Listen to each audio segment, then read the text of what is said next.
Magandang buhay sa inyong lahat. Eto na naman ulit tayo para ipakita ang ating natapos na obra. Pinamagat ang eyeshadow. Sa ating panimula gumamit ako ng mumurahing mechanical pencil para sa magandang sketch. Mahalaga ang sketch dahil dito makikita ang outline ng gagawin mong artwork. Makikita mo na agad kung meron ka bang dapat baguhin at siyempre para meron ka ding guide. Today was a good day.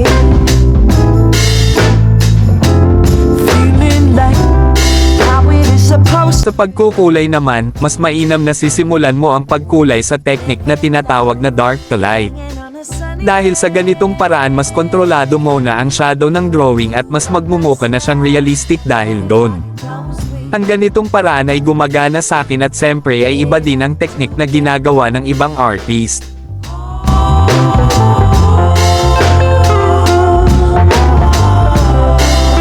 Ang color pencil ko ay Prismacolor pencils.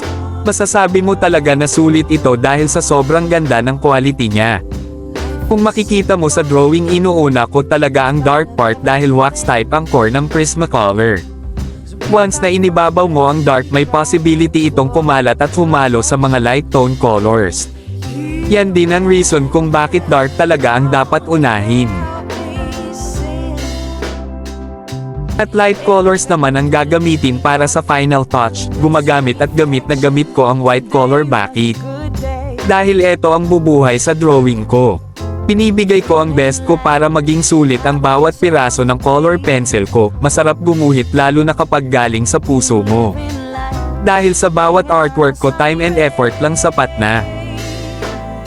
At ang payo ko sa mga kabataan na sumusuko agad sa pagguhit ay huwag na huwag kayong panghihinaan ng loob na ituloy ang pagdo-drawing.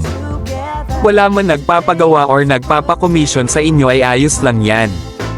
Dahil hanggat masaya ka sa ginagawa mo, panalo ka na doon.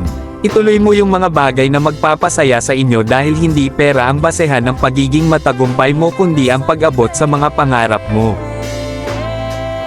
Panoorin mo na hanggang dulo ang video na ito, at kung natuwa at nagandahan ka sa gawa ko please huwag kakalimutan ang mag-like, comment and share.